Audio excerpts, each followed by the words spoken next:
Old Nintendo Gamer. And son.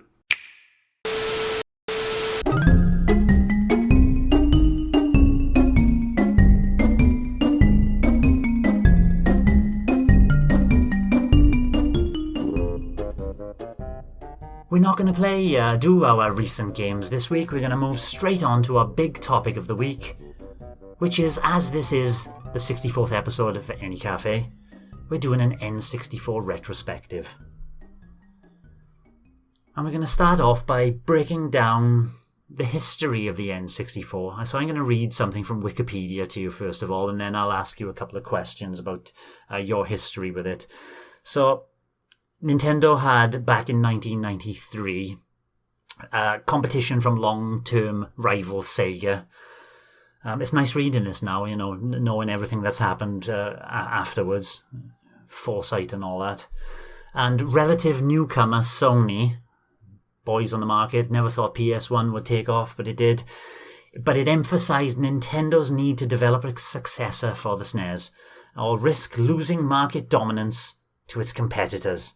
So it started licensing, licensing policies were not liked by third-party developers who ended up going to Sony.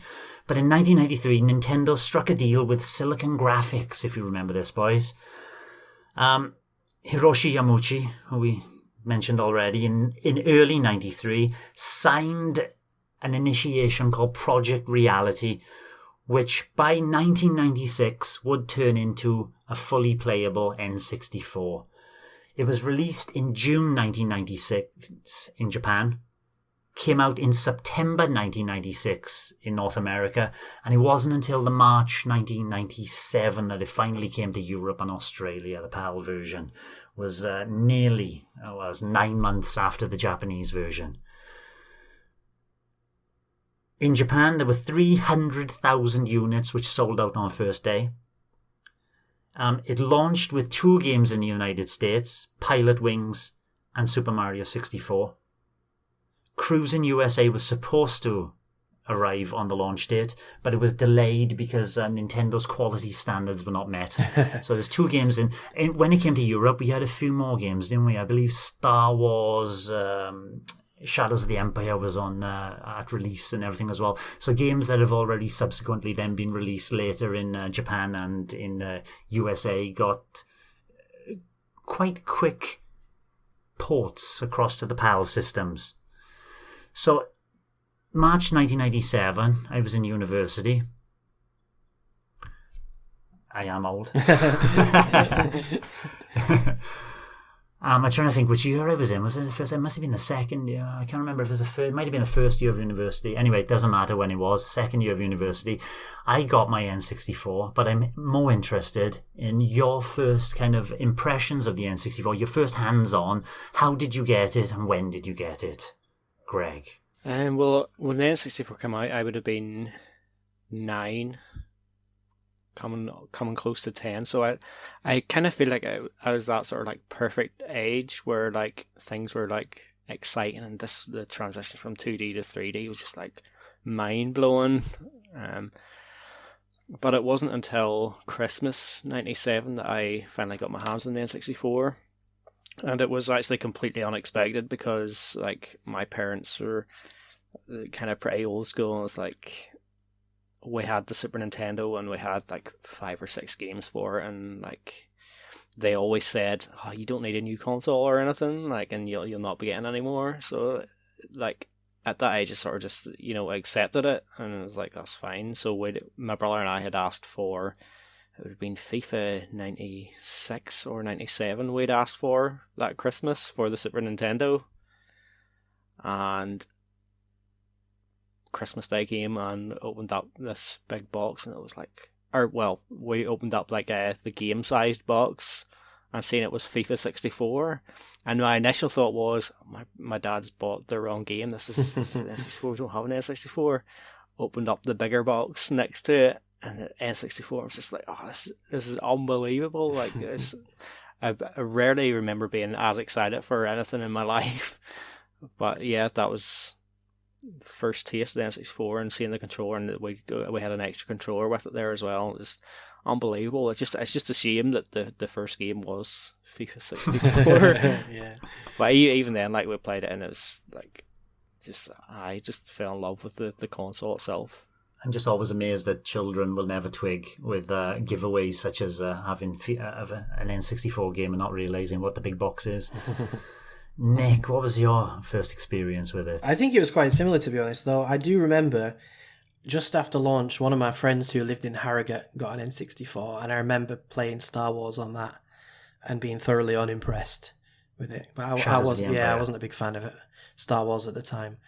Then my best friend got an N64 for his birthday, which was at the end of April, and I stayed over at his house quite a lot. We played Mario 64 a lot, and then it was Christmas as well, 97, when it's very similar to Greg. Like, we had asked for an N64, but we thought there was no chance. We had a perfectly good SNES, and we went out for a meal that Christmas, I remember, because my mum usually cooks, but that year we went out, and it was terrible. My mum complained because the food was cold and we waited for 2 hours.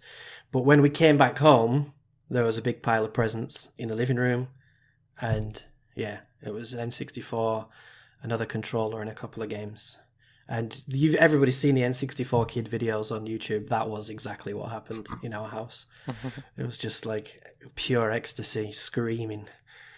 And yeah, Top Gear Rally and Mario Kart 64 were the games that we got. We didn't get Mario 64. I think Banjo-Kazooie was already out at the time, but I could be wrong. It could have been 98 that came out. But I remember after that, we picked up Diddy Kong Racing and Lilac Wars just after Christmas with some of the money that we'd saved up. Me and my brothers went in on them. I don't know why we didn't get Mario 64. But we just never got it. But yeah, I mean, those games were fantastic. Top Gear Rally is one of my favourite games, and actually my parents got me Top Gear on the SNES as well. So I had Mario World and Top Gear. So it was a nice. I don't think they intended to do that, but it was a nice continuation of that tradition. And yeah, it was just, I don't know. I never wanted anything more. I loved the N64, and we spent hours playing it together, me and my brothers, multiplayer. And it was in my room, so I was lucky. Yeah, I was lucky on that. I was the oldest, so I said, we'll put it in my room. It'll be safer in my room. But when did you get yours then? Did you get yours when it launched or not? No, when it launched, it was like 250 quid from what I can remember. It was one of the reasons why it didn't launch as well as the SNES had taken off, and it was held back because of its price. And I can't remember how much long after, but it must have been, if it was the second year of university, it was in September, early days of starting the second year of university there, that I would have bought it. So it was pretty much after the price drop, a week or two after the price had been dropped. And then it was at that time as well, N64 magazine. I was looking at bits and pieces, just reading it off the shelf as you would in W.H. Smith's. I would always pop. I was in the University of Southampton, it was. So reading that, there was always no plastic cover on one of them at least, so you could read it in the shop. So looking at that and thinking, yeah, no, this is something. But that kind of ecstasy is what me and my brothers went through with the SNES console, of course, years before. So nothing so as exciting as you two when I got my hands onto it. That friend that bought an N64, that got it for his birthday in April, I remember the price dropped by like 50 or 100 quid very, very quickly. Yeah. And his mum had paid the original price, and she was really, really angry. And she wrote a letter to Nintendo and got a couple of games for free. Oh, they sent a Wave Race and something else I can't remember. But I remember there was a big scandal. I'm sure when it launched in the UK it was like 300 or 350 quid. And then I can remember it being they slashed the price. Expensive. Yeah. Mm-hmm. And I think if you complained, you got a free game, basically. I'm sure they slashed the price and then they slashed it again. So it was like about 100 quid from what I can remember. When I bought it, it was by the time they had slashed the price to it was a very hefty discount. So it felt worth it, as well as I was buying it with my student loan at the time, which we all know the spending of student loans. And upon launch, I did get Mario 64, and everybody was telling me to get Goldeneye, as we were sharing with 1, 2, 3, 4 other boys in the house. There were 5 of us in total. Get Goldeneye, we can all play together. And I didn't listen to them. I wasn't reading the N64 magazine close enough. I got Lylat Wars, which is Star Fox 64 with it. So I got those 2, the Rumble Pack. Was loving playing that. We'd take it in turns, pass them around and all that. But after buying the N64 and then starting to purchase the N64 magazine from the local WH Smiths on a monthly basis, finding out how good GoldenEye 007 was, it wasn't long after that was purchased, and I already had 2 controllers for whatever reason. The boys then from the house said, right, Lee, go buy 1 more controller, we'll chip in and buy another controller, we'll have 4 controllers and then we can all play GoldenEye together. And we didn't look back, basically. GoldenEye was on continuously. So that was my kind of launch history with it. Not as exciting as yours, but what a console. What an absolute delight Mario 64 Lylat was. And just games as well, like Wave Race. Things like Wave Race I picked up a little bit later, but those first 3 games, GoldenEye as well. Now, before we do go on a bit further into the games and the years these kind of games went out and what did we play and all that, we'll have a look at some of the accessories that were released, things that I can't quite remember as well as I was going through the wiki for this. This is quite amazing. The Rumble Pack, obviously. The Rumble Pack came with Lylat Wars. It was in the box, wasn't it? Yes, I remember it was a slightly larger box, yeah. So we all had a Rumble Pack immediately. The memory packs were called controller packs. I couldn't remember the name of them. And this, if you've never held an N64 controller, it's iconic M kind of shape, isn't it? It's got those 3 prongs at the bottom. The middle prong houses the analog, and the left prong has got the D-pad.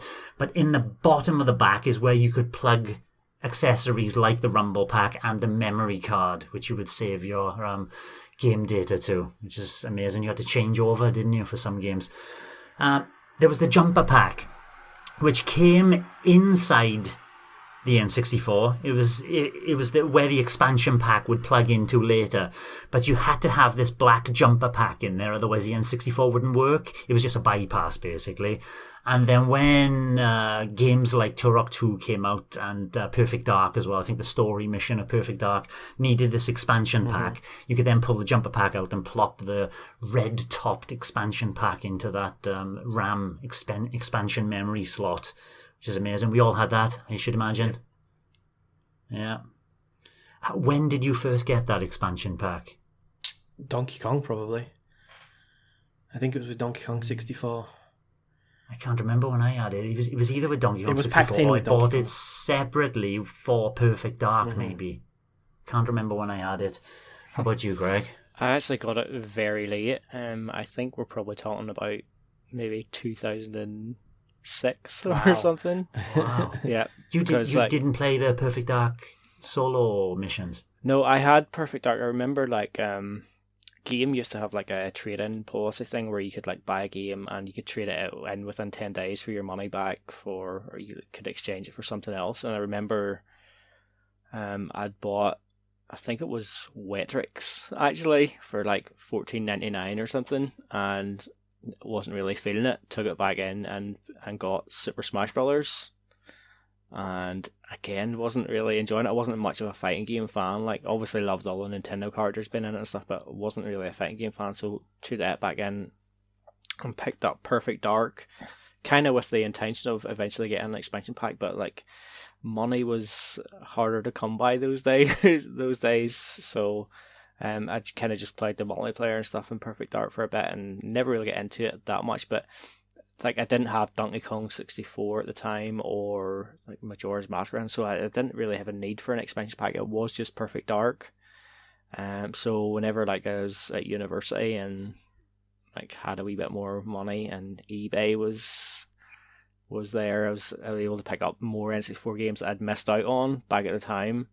So I thought, alright, I'll get an expansion pack now and finally play Perfect Dark. So yeah, it was quite late. I can remember picking up Perfect Dark in, where was I? Birmingham at the time. I was working on Crimes of Scenes investigation. I was doing bits and pieces with them. And I can remember saying my colleague basically drop me off there, and in game while we were passing, and we were on our way to a strip club which had been robbed at shotgun point. So that sticks in my memory. Quite perfect arcade and that. And then there was the Super Game Boy, which I didn't have. This plugged into the N64 itself and allowed you to plug your Game Boy games into it, and then give turned them into colour, didn't it? From what I can remember, it added colour to the Game Boy games. Super Nintendo, my friend. Super Game Boy, yeah. Mm-hmm. Super Game Boy, yeah. And then Transfer Pack. This looked very futuristic. This did plug into the controller, and it had this oval kind of design on one side of it. But then you could plug your Game Boy or Game Boy Color games into it to transfer data across to specific N64 games. Ones that stick out in my mind would be Pokemon Stadium. You could transfer your Pokemon across from the original Pokemon games there, and then have them fight in Stadium on N64. Did you get any of those? I didn't. I had a transfer pack for Pokemon, yeah. And it also worked, I think it was with Perfect Dark, you could use the Game Boy camera to put your face in the game. I don't remember if that was planned or if that actually happened. They planned it, but they cut it. Did they? They had it working because I can't remember who it was at the time. It was one of the Nintendo of America guys. He had his face done, and then he showed him in. And then obviously there were a couple of mass shootings in America, and it wasn't appropriate to be shooting your brother in the face in Perfect Dark in first-person shooters. So they had to remove it, unfortunately. Yeah, I definitely used it for Pokemon. I'm sure there was another game that worked with it as well. I'm trying to think. Yeah, there were a few. It was, but it's slipped my mind. Yeah, Mario Golf and Mario Tennis. That's how it. you could transfer your cards to Mario Tennis I used it with. Mm-hmm. Did you have any of those, Greg? Oddly, I have one or two transfer packs there that I obtained somehow, but I have no games that require it, really. Like, I do have Mario Golf and Mario Tennis on the N64, but I don't have the Game Boy counterparts, so yeah, no need for any of them. Just as a collector's piece. Do you have this as a collector's piece? The 64DD, which was the add-on that went to the bottom and added a 64-bit floppy drive to it with a real-time clock in it, which allowed Animal Crossing and games like that to utilize it. So you could have the night-to-day cycles and the month cycles and all that Animal Crossing is famous for. They must be so expensive to buy now, Nick. Yeah, they are. I've seen a few videos of people who've been hunting for them on YouTube, and they're getting pricey now, and they're very, very rare. So I think even in America they're hard to find, so I can't imagine in Europe they're any easier. But yeah, never had one. Never wanted one. Never tried to buy one. I've never seen one in real life. No, to be honest, like if it had released over here, I would have probably have found a way to buy one eventually. On eBay or something, but because it's like a Japan only thing, I never bothered with it. Some of the ones that weren't Japan only, there was a mouse to go with some other art programs and everything, but there was also a voice recognition unit system, but there was also a microphone and all that. But this was a precursor to We Speak, which was a unit which plugged into your N64 with a microphone and a speaker built into the same thing. Which is a terrible idea, but it was used specifically for Hey You Pikachu, if you remember that game. None of us had that either, no. Wonderful expansions. I absolutely love the expansion port in the back of the controller. All these things to plug in, it's really, really cool. Like. The Rumble, the first time you use our Rumble as well, that Rumble, the official one, I bought some dodgy third-party ones as well, but the official Rumble pack from Nintendo was really, really good. Yeah. I remember putting... You know the train on Macbeth at the end of Macbeth on what's it Lila was putting the controller on the table and then just letting it it would just go and move off the table basically. Fantastic. Rumble Pack was great, and to me the controller feels too light without it. I prefer to play with it in. I like the weight that it adds to it. Did you hold the controller on the outside or with one hand on the middle? prong. The middle. Yeah. I put my hand, so my index finger's then on the Z trigger underneath, and my thumb is on the analog stick. But yes, I'm holding it like a gun. You know, I had a couple of friends who had it like on the sides, and because they On had the big sides, hands, and lean over. yeah. For this, I thought that was good. Like, it's just a shame that when there wasn't really any 2D games that used the D-pad. Really, was there? There was a couple, wasn't there? Yeah. A Mischief Maker stands out to me. That's something I did use a D-pad for. But yeah, there were very few. Everything moved to 3D back then. Greg, how did you hold the controller? Oh, hand on the metal stick. I'm not an idiot.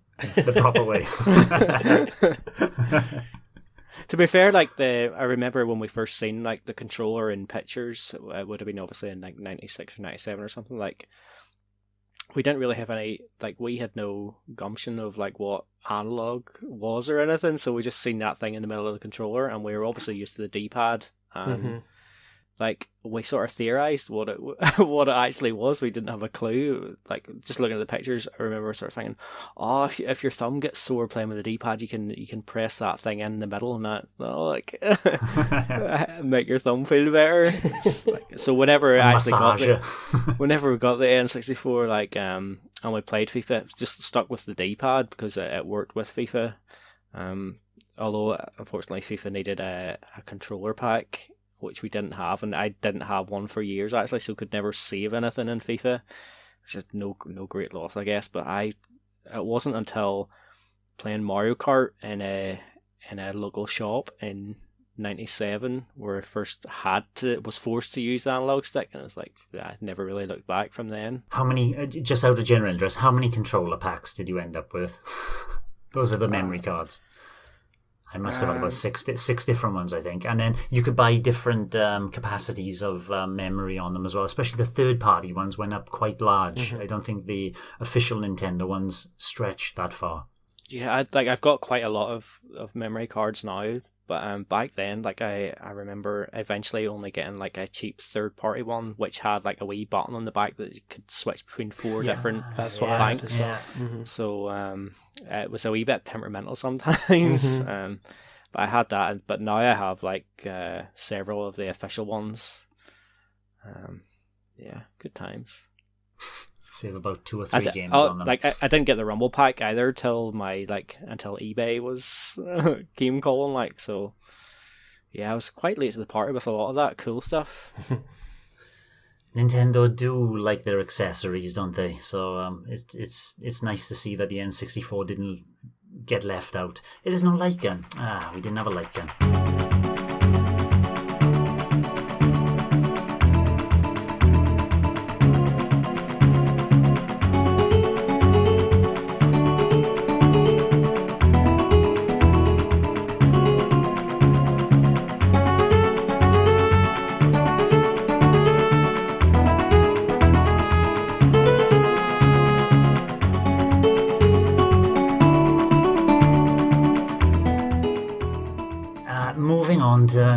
Breaking down the years, so basically the Nintendo 64, like we say, we're going to European dates here, and I've gone through all the games that I've listed here with European dates when we actually got them. Sorry, American listeners.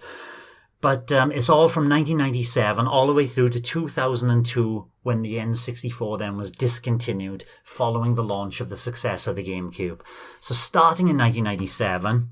we have, and I've just listed the big games here. If there's any other kind of game that you think, oh, no, I had that, and I definitely had that in 97, give us a shout out.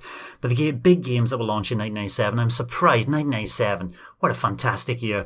Pilot Wings 64, Star Wars Shadows of the Empire, FIFA 64, Super Mario 64, Wave Race 64, Mario Kart 64, ISS 64, that's International Superstar Soccer, Turok, the first one, the Dinosaur Hunter, Blast Corps, Doom 64, Lylat Wars, which is Star Fox 64 in America, GoldenEye 007, Bomberman 64, Diddy Kong Racing, and Top Gear Rally. That's a great lineup there, Greg. That list of games just warms my heart. And what stands out for you? Most of it. Yeah, for me too. Like, everything stands out pretty much. Obviously, FIFA 64 was first N64 game, but in hindsight, absolutely atrocious game. Goldeneye, hard to beat. Like, I remember the first time I played it, it would have been probably 1998 that I actually got to play Goldeneye for the first time. And like up to that point, like obviously having the Super Nintendo, all 2D games and stuff, and then on N64, the only games I had at that point were FIFA 64 and Mario Kart 64. So that's all we had for like the first year of the N64's life with us. And I remember my friend at school bringing up Goldeneye. He'd rented it from a shop down near us, and he brought it up, and he'd played it before, but like it was like a real eye-opening moment for me, because when we played it for the first time and we were going into multiplayer, it was like it was pretty much the first time I ever felt like I was actually moving around in a 3D space, because like FIFA was just like football, and then Mario Kart, it wasn't like too different from like Super Mario Kart in the way that it played, really, if you know what I mean. Whereas Goldeneye, like, you're moving the camera up and down and left and right, and you're moving all these weird ways, and I actually found it very disorienting, like trying to move the camera, like at my young age. But that wasn't enough to like put me off the game, so we actually asked for it for that Christmas as well, along with V-Rally 99, and yeah, Goldeneye, just unbelievable. It's still my favourite shooting game, to be quite honest with you. How played old quite were a you few then? since. That was 9 or 10. Well, Christmas 98, I would have been 11. Your parents were okay with was it a 15 rating on the box, I believe, wasn't it? They maybe didn't realise. I'm not sure, but yeah, it's like, but I thought a lot of those R games I didn't actually play until quite a bit later, and that includes like Super Mario 64 that came out, Pilot Wings, ISS 64, didn't get that for a couple of years either, Top Gear Rally, Diddy Kong Racing. These are all ones that I picked up quite a bit later. How about you, Nick? Yeah, just I think looking at that list, I don't think there's ever been a year that's beat it. Seriously, because there's so many good games there. I had an absolute blast. I never had Turok, but I rented it a couple of times and I loved it. Obviously, GoldenEye. Never finished it on 00 Agent. I was just never good enough. I did finish it on Secret Agent, but we played that hours and hours and hours on end. Diddy Kong Racing, also loved it. Like, played through the adventure mode countless times. Top Gear Rally was amazing as well, and even though there was only 5 levels in it and multiple routes, but I still I finished that game 100% quite a few times as well, because it wasn't too long.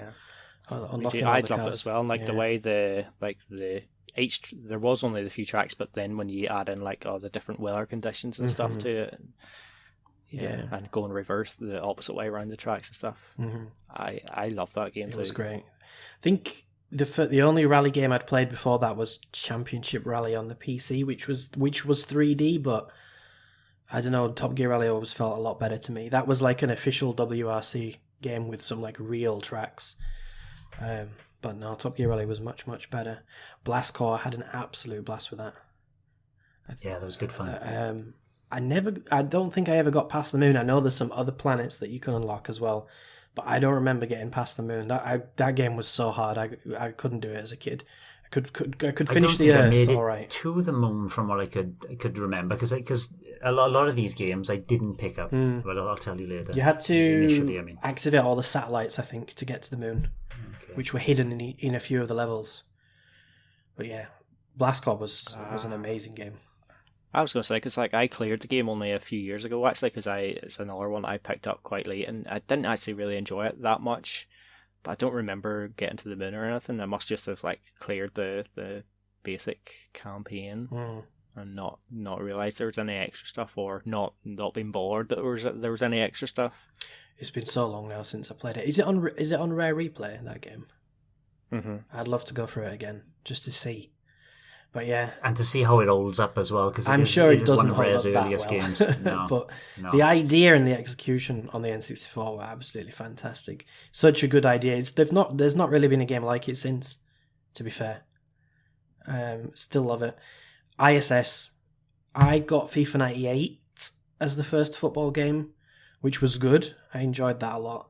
But yeah, once I played ISS 64 and then ISS 98, like I was completely sold on Konami after that. Yep. Yeah, another great one. Never owned I never owned Mario 64, Pilot Wings, or Wave Race. Never owned any of those games. I don't think I've ever played Pilot Wings 64, to be honest. Definitely played a Wave Race. Pilot Wing 64 is awesome. That's one that irritates me the most, that we haven't seen Pilot Wing 64 on the Virtual Console. Like, why did that never come? What was there some reason with something in the car? I can't remember. There's some reason why they couldn't. Yeah, there is a weird exclusion rather, because the SNES one is always on there, and that used mode 7. So I can't see why it wouldn't come on the Virtual Console. Yeah, Very good game. Yeah, I absolutely love Pilot Wing 64. It's just the variety of locations in it as well, which has been lacking in other Pilot Wings games. For me, pretty much everything. The only games I got first party full priced from launch was Super Mario 64, Mario Kart 64, which I got a little bit later. I'm going to go first list. Goldeneye 007 and Lylat Wars, and there was those 4 games. Everything else, yes, I played Pilot Wing 64, Star Wars, Shadows of the Empire. Never picked up FIFA 64.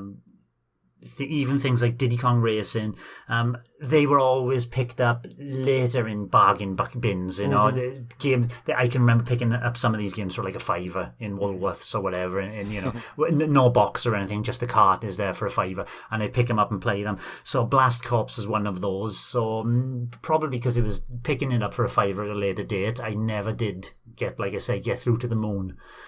Whereas those early games, like Mario 64 and GoldenEye, yeah, they were just in continuous rotation. And we did finish, and I think I must have said it before on a past podcast, we finished GoldenEye, but there were 5 of us playing it. And we would pass the controller around in the single-player mission. So I can't say that I finished the entirety of the game, but between the 5 of us, we did everything that needed to be done and unlocked all the cheats as well. Did you never try the campaign in 2-player? Do you remember they had that split controls where someone could control? Oh, yeah, no. I thought you were going to say split screen. And no, we never tried the split controls. It was horrible. No. It was really horrible. It was basically you could control it with 2 play. controllers. Yeah. Never tried it. No, but there was so many fun little. It was like little achievements, wasn't it? There was the archives. I remember spending a solid couple of days trying to get, I think it was 17 seconds or something on the archives. And when you play through the archives, first of all, and it takes you 6 minutes to get through it, because it's a big old level, you're thinking, how the heck am I going to, because it warns you, you have to finish this on this level, for example, Agent, the easiest level, and then you have to do it in 17 seconds to unlock something. And you're just amazed at how, and then just slowly, without even, no YouTube videos to watch how to do it and everything, just watching your friend do it in a minute. Oh, you did it that way. Okay, right, I'll go down this way. And then after each other, some were getting a little bit quicker every time. And then over a couple of days, bang, we got that down to what's needed to get the achievement. Really, really fun game GoldenEye was, and outstanding.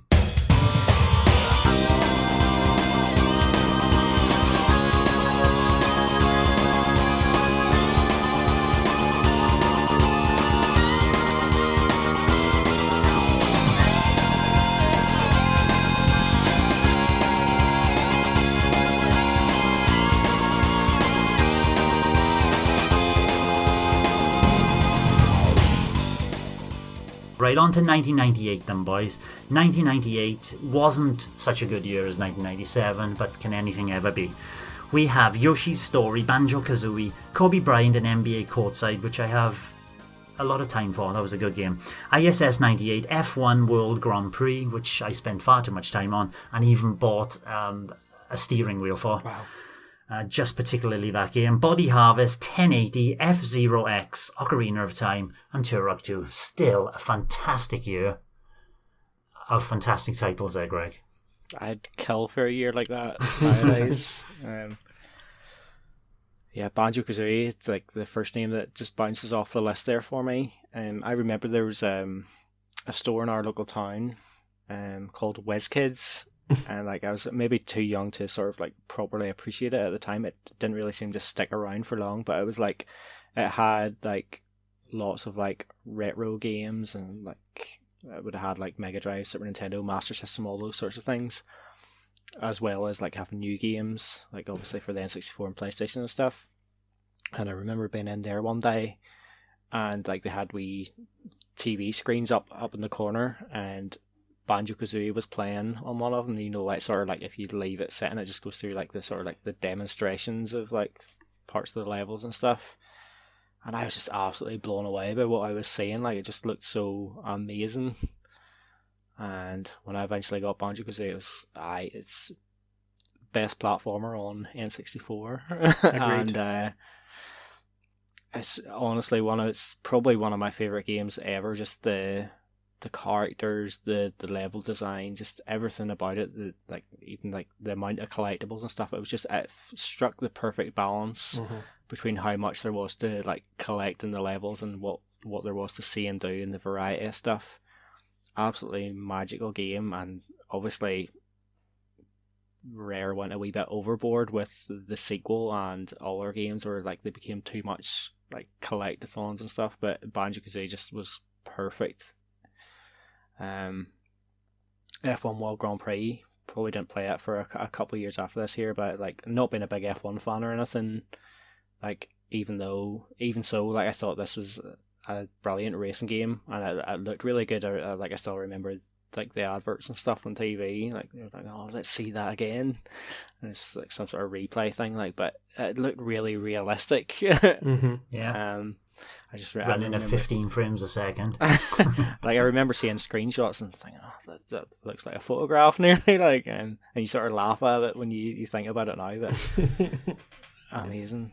To be honest, I don't think I played any of these games in 98, because like it would have been Christmas 98 where I got GoldenEye and V-Rally 99, and those were my third and fourth games on the N64. So like I was kind of like you, Lee, where like game I would eventually like pick up a lot of these like pre-owned or whatever for like a £10 or 15 quid or whatever. And I mean, given the amount of money that I was able to obtain at that sort of age, like it was, yeah, you kind of had to save your pennies and make sure you're picking the right games and stuff.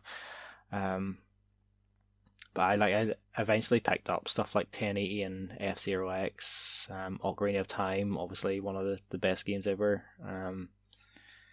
I actually, when I look at that list, I have all of them, and because I mentioned it, I will give a shout out to V-Rally 99, because like that was my first sort of like rally game, and I thought it was fantastic.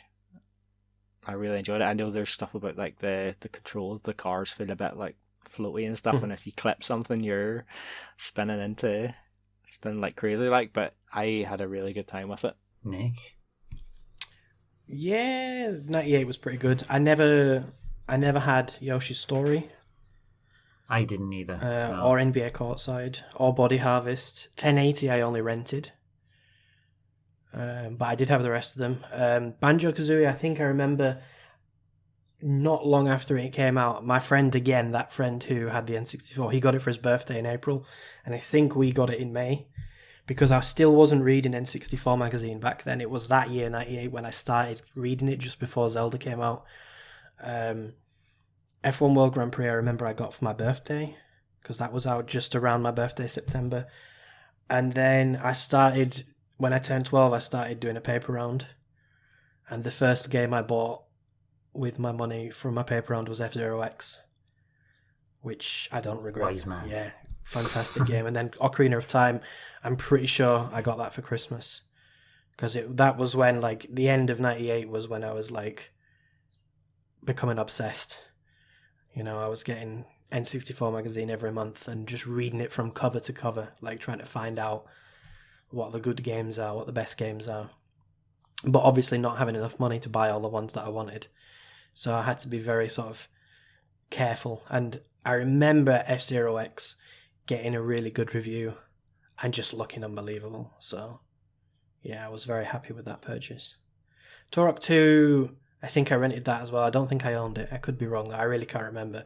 But I preferred the original game. And I think Turok 2, I can't remember if it used the expansion pack or not. It did. It was the first one. It was the first game. Even though they must have released the expansion pack at the same time, but that was separately. So that's probably now you've made me think about it. It's probably when I picked up the expansion pack earlier than the Donkey Kong 64, because it's packed in with Donkey Kong 64. Is with Turok 2, because I definitely had the expansion pack to play Turok 2. Whether or not I did it later, I can't remember if I picked it up when it came out or the year after or whenever it was. I preferred the original, I think, overall, to be honest. I think, my friend had Turok 2, and I just wasn't a big fan of it. It was quite slow, wasn't it? It was quite... It was more open world, wasn't it? It was very big environments. Frame rate wasn't as good, especially in high-res mode. I remember that. I remember that being a problem. And abysmal draw distance as well. Yeah, the fog everywhere, wasn't there? Yeah. Classic N64 fog. They could have used the expansion. This is when I was playing it as a university student, so old teenager.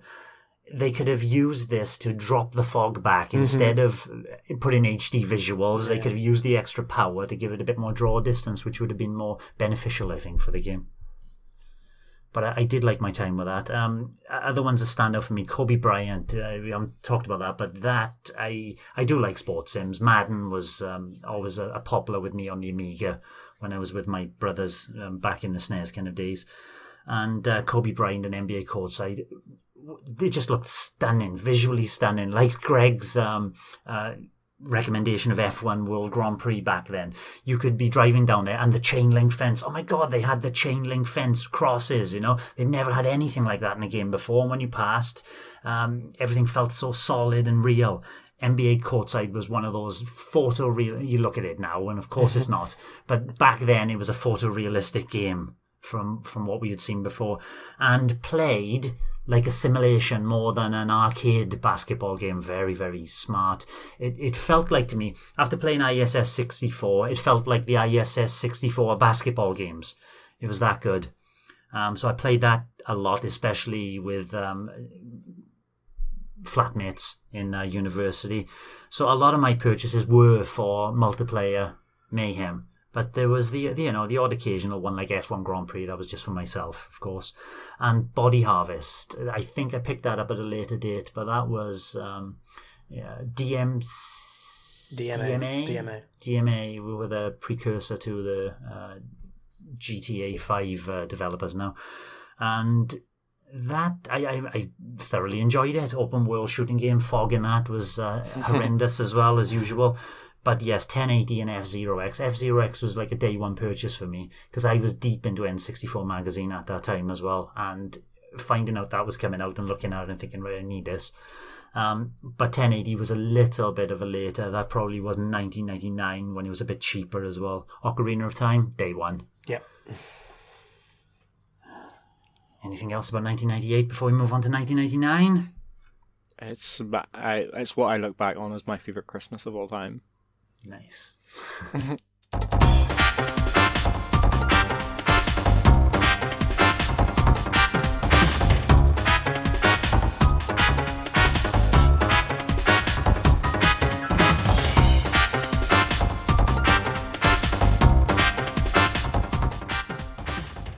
1999 is packed. Is the content just as good though, boys? Wipeout 64. And I put that one down because it was a kind of classic PlayStation game which got ported to Nintendo's console, which wasn't expected to come and did something slightly different maybe.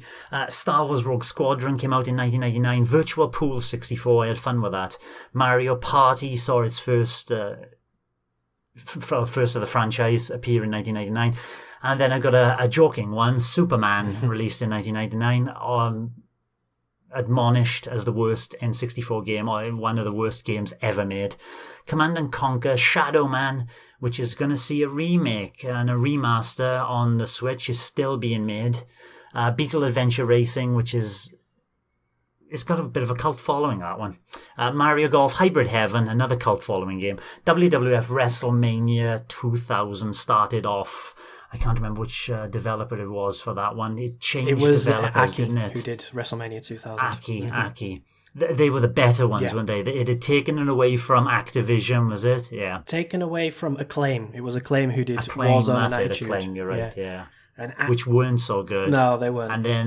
And then this one was the start of It was, WWF being the really first good on WWF. It was their 64. third game because they had WCW World Yeah. Tour and then Revenge, NW which was good. Revenge, Yeah. yeah. There's the new Tetris, Jet Force Gemini, which I know you're a fan of, Nick. Mm-hmm. World Driver Championship, which I'm a very big fan of. Super Smash Brothers actually came out in 1989. So did the Collectathon Donkey Kong 64 and Turok 3. It wasn't called Turok 3, though. It was Turok Rage Wars, which is just a multiplayer shooter, wasn't multiplayer, it? Yeah. no single player part of it at all. Yeah. It's basically an expanded mode from Turok 2. Go on then, Nick. You have first blast of It's 1989. the best year for me, by far, on the N64. I had so many of these games and I loved them. I think Mario Party was the first one we got because it was my brother's birthday in May and he asked for that. I think collectively we're probably close to 500 hours in that game. It's just absolutely phenomenal. We every weekend we would do like 2 or 3 boards and it was just great fun. Such a good idea. At the time, before, it's Mario Party 9 or whatever now, but back then it was something really fresh and really new. Like a mini game collection with something more to it. Beetle Adventure Racing, one of the best racing games of that era. I absolutely loved it. It took the Top Gear Rally idea and expanded on it. The tracks had multiple paths, shortcuts, and they added the boxes where you could get points, if you remember. There was those boxes to destroy. So basically, to finish each level 100%, you had to win the race, get 100 points, and there was also a hidden box as well in the levels. Just fantastic. I absolutely loved that game. Mario Golf, another one that we spent hundreds of hours playing multiplayer with my brothers, and it is what my brothers started playing. Well, we all started playing golf after that, in real life, and it was because of Mario Golf, because we loved it so much. Hybrid Heaven is one that I've never played, but I've always wanted to. So maybe one day I'll finally get a go at that. WrestleMania, again, hundreds of hours. That was one that was big with friends. Smash Brothers as well, again, probably hundreds of hours.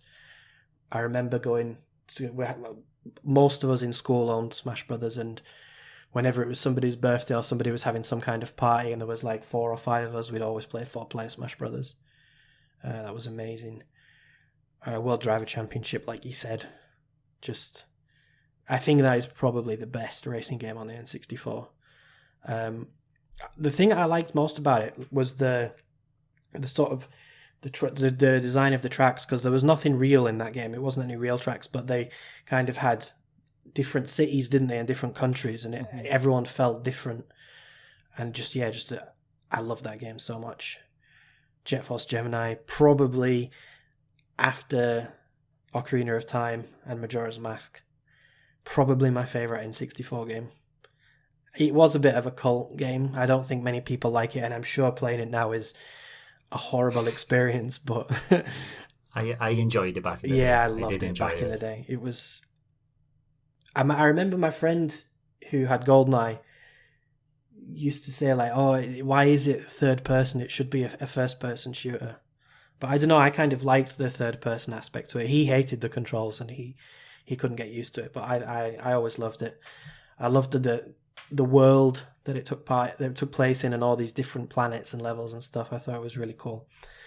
Donkey Kong I liked initially, but as I got further into the game, I just got bored of it and got fed up with it. So the first couple of worlds are really good, and I 100%ed both of them, and then I just got bored eventually of switching between characters and trying to find everything. I completely gave up on that game. I never finished it. And yeah, just what a year. 99 was the best year. And obviously with the N64 magazine, you could see games like Beetle Adventure Racing, which I would never have known about if it wasn't for the magazine.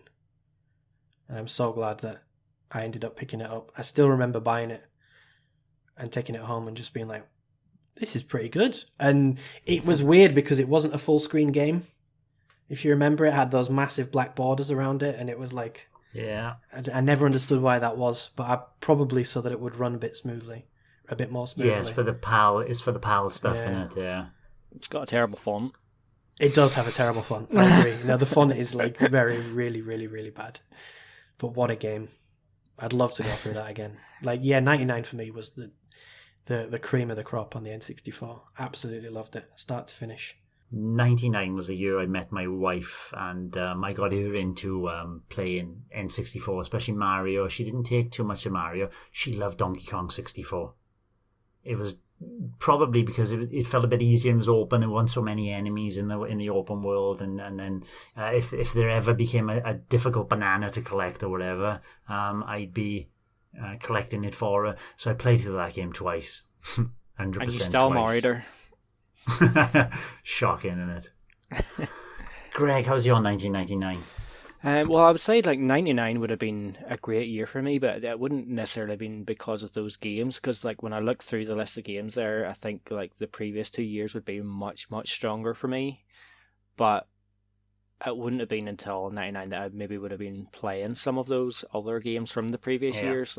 All those games from 99, I probably didn't play any of them that year, because obviously getting GoldenEye and V-Rally for Christmas 98, they were a large part of my 99 gaming, and then it's kind of after that where I kind of forget what sort of order I picked up more games in, because I remember getting FIFA 99 and stuff for my birthday, and yeah, it was such a step up from FIFA 64. It was unbelievable. So it was a great game. It wouldn't have been until maybe the year after that I eventually got ISS. But in terms of the games there, World Driver Championship, yeah, I picked it up quite late as well, and it is a good game. There isn't really probably that much like it on N64. It probably wouldn't be at the top of my favourite racing games on the system, because it's quite sort of simmy in a way, and I wasn't really into that, and it was very difficult. It's one of those games where if you make one mistake, really, you're done for, really. I definitely preferred stuff like Top Gear Rally and probably even V-Rally 99 at the time, but then the N64 was I had so many great racing games and the variety and stuff, even if you include 1080, then obviously F-Zero, Wave Race, Excite Bike, just so many great racing games. Donkey Kong, again, I didn't pick it up to my eBay binge in the late noughties. Done it all 100%, probably with the help of a guide maybe in a couple of areas. I know there was one balloon in particular that was it was sort of in a place where it was out of sight. It was the draw distance or whatever, you couldn't see it if you looked at it a certain way, so it's you had to be sort of in a specific position just to be able to snag it. I have played Hybrid Heaven as well. Probably only played that within the last 7 or 8 years, maybe. But it doesn't hold up well. I enjoyed it back when it came out. Yeah, I'm not really into RPGs, so the fact that it was sort of a twist in the way you do the battles and stuff, it was actually a pretty decent idea. I guess it's not that great. If you do get a chance to play it, Nick, I would go for it and see how you feel about it. It's not a brilliant game by any means. Yeah, I've probably played most of these games actually again. Yeah, like I say, not probably not as strong a year as some of the previous years.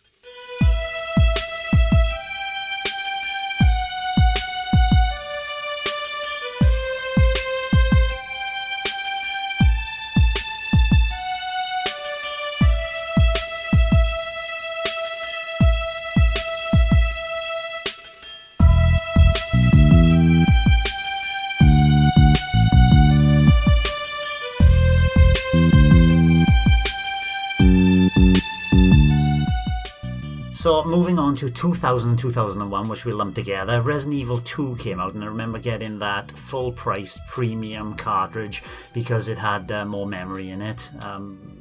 loved my time with her, and I played through the game or through, I forgot the things, Leon and Claire, and then as Hunk as well, or Hank, I've forgotten his name, Hunk, and as the Dofu block and all that. It was all in there, so I played through that from start to finish many times. I got my money's worth, even though it was a premium price. I think it was £60 for that cartridge back then. Pokemon Stadium came out. Perfect Dark came out, which was wonderful to pick up. I didn't play it as much as Goldeneye, of course, because I had finished university by then. Ridge Racer 64, Operation Windback, Turok 3 then came out as Oblivion. Pokemon Snap, which is obviously getting a remake for Switch. ISS 2000 came out. Mario Tennis was quite late in 2000. Majora's Mask, Mickey's Speedway USA, The World Is Not Enough, WWF No Mercy, and then in 2001, Star Wars Episode 1 Battle for Naboo, which is a follow-up to Rogue Squadron, came out. Banjo-Tooie was out, and this is amazing, 2 rare games. Banjo-Tooie came out on April the 12th, and I remember this. They're coming out the next day, April the 13th, Conker's Bad Fur Day came out. And for me, it was buy one or the other, so it was Conker's Bad Fur Day. There was no competition for me there. Excitebike 64, which I never did pick up. Kirby 64, The Crystal Shards. Paper Mario, which I didn't pick up either. And Pokemon Stadium 2. We then run into the end of the console, because 2002, like we said, was discontinued and there were no more games. I think Tony Hawk's Pro Skater 3 in America was the last officially published and sold game on the N64 there in 2001. Greg, what's your experience with the early 2000s? Well, this would have been probably when I really started picking up quite a lot of those games, like second-hand in game. When you look at like 2000 or whatever, seeing like Resident Evil 2 and Ridge Racer 64, I suppose it's kind of like the previous year with Wipeout 64. It's games that I didn't really almost expect to see in the N64, because I kind of associate those with like PlayStation. Mm-hmm. And particularly like Resident Evil, like I was always like under the impression that cartridges couldn't do like FMV.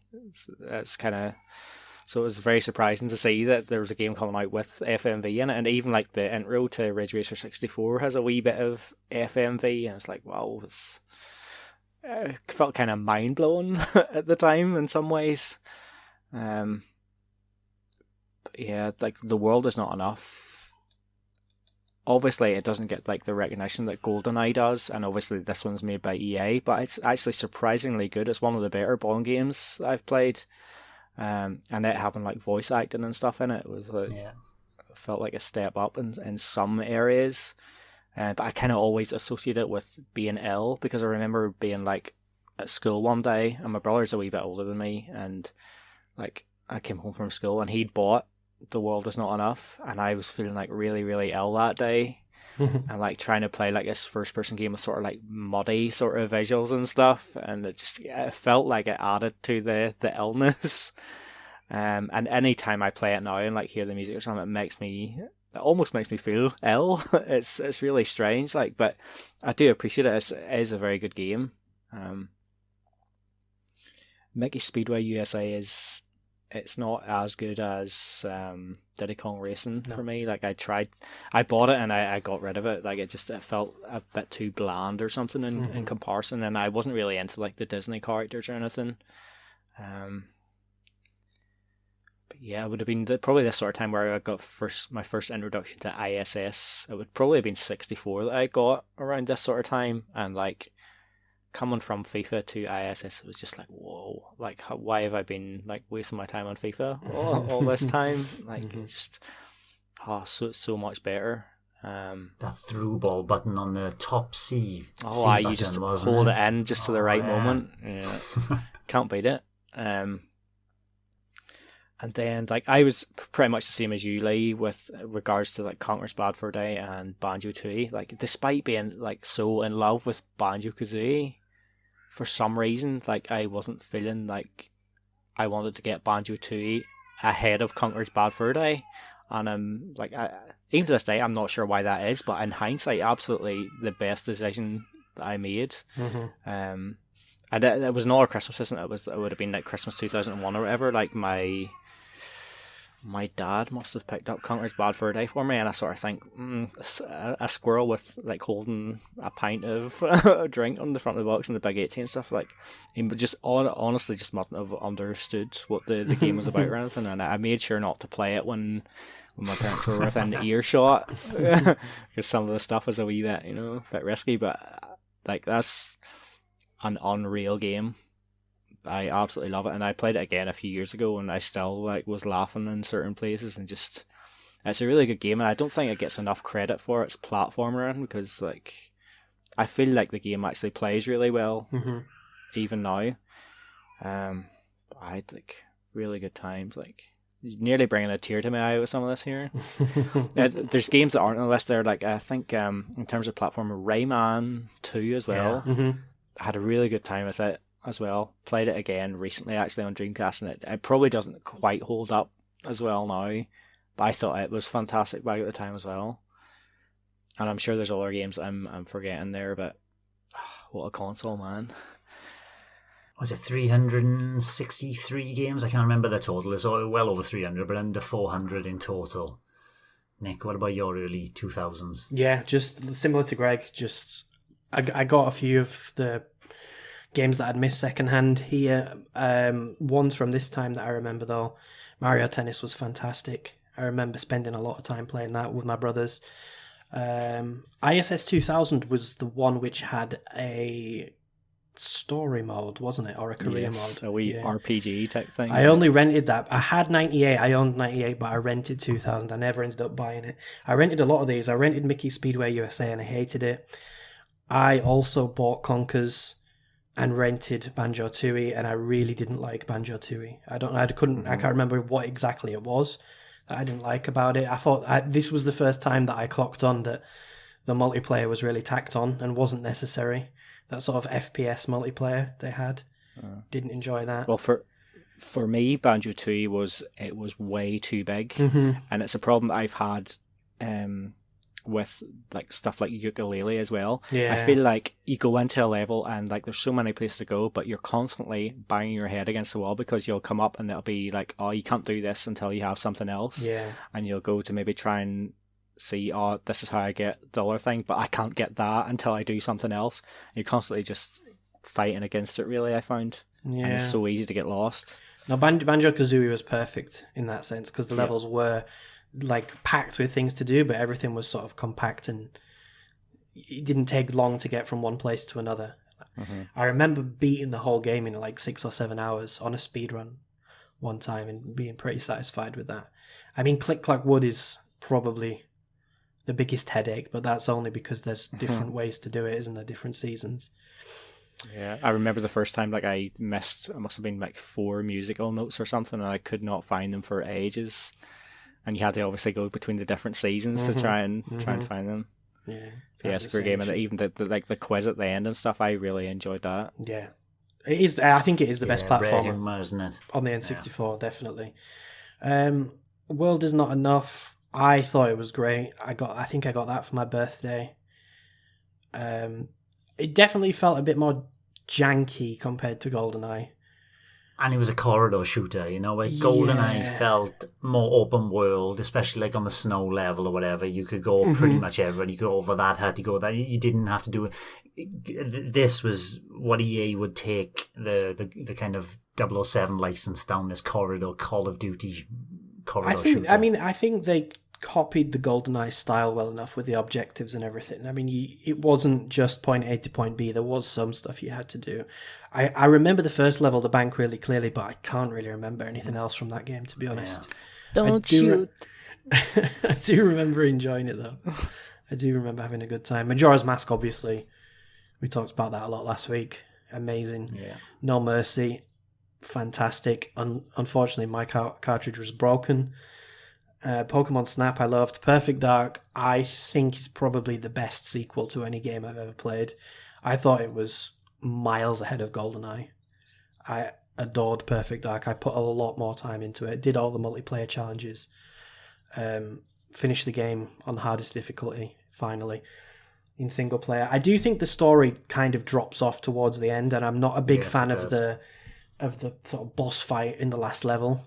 I found that quite tricky. But the opening half of that game is phenomenal. Absolutely phenomenal. Pokemon Stadium I did get, and then stupidly I paid 60 quid for Pokemon Stadium 2, imported from Australia. I think it was GameStation had a copy of it, because the PAL version came out in Australia a very long time before it came out in the EU, because it only had English in it, and they hadn't put the other languages in, which I think was what the delay was. And I just remember it being underwhelming. Some of the mini games were quite good, but it was a waste of money, to be honest. And Paper Mario was the last game I got. There's a pattern. I always asked for a game for Christmas and birthdays. You've probably noticed. And Paper Mario was the last one. But my mum was really clever that year, because she twigged on, like, I know, oh, this is an N64 shaped present, so it's an N64 game. And I'd asked for Paper Mario, and I'd opened a couple of presents, and I was like, oh, there's no N64 shaped present. It means she didn't get me, and maybe she thinks I'm too old now or something. And she'd put it in a Cocoa Pops box and then wrapped the Cocoa Pops. So the box was the wrong size, and yeah, I was like, oh, here's an N64 game. Loved it. Paper Mario was great. And yeah, it was a bit slower in those last couple of years, but there were still some amazing games. And I had a blast. Like, the N64, I think it probably is my favourite console. Especially after having now a little chat today. I've realised how good it actually was and how much time I spent. But I think as well as the age, like me and Greg were the same age, and I do think, when you going like 10 to 15, you have school, but it's not like there's not lots of homework. You don't really have any responsibilities, and you can just play as many video games as you want, basically, can't you? So yeah, what a console. I'm going to have to get one, and I'm going to have to get some of these games again and hook them up to a CRT. Yeah, like you said, like it's that age that we were, and then obviously that transition from 2D to 3D as well was like mind-blowing at the time. And then like you're with your friends all the time as well, and you can play all these multiplayer games. And like my friends had a PlayStation as well, so I was getting to experience lots of great PlayStation games as well. It's just like I'll never have that sort of excitement in my life ever again, and that makes me sad. Yeah. I just being with flatmates of a similar mind. We had a PS1 as well in the house, and when we were sharing with 5 boys, and yeah, flicking between those, one boy would be playing Final Fantasy VII all the time, so I basically saw the entirety of Final Fantasy VII as a spectator. But then there was always someone to play with, so it didn't matter what you were playing, or someone was watching, you passing the controller through a first person, through a single player story or whatever, you'd be passing the controller back and forth, taking it in turns, or someone to play with stick Mario Kart on. Yeah, we'll never see those days again. So, well, I'll never see those days again, I've relived them, as I said, told Greg many times with my son, and I'm sure he will when his son become more competent at playing games. You'll have local... It's wonderful with your children, as well, as long as they're playing the right games with you, and I'll make sure not Minecraft. It will come back, but for me, I think it's over. My son is now getting busier. He's hitting that very busy time, so I'll be playing more single-player games again. Thanks for watching, and don't forget to hit the subscribe button and give us a like if you've enjoyed our content. You can also check out our other great content on Twitter, Facebook, Instagram, and the N-E Café podcast from all good podcast providers. Just follow the links in the description below.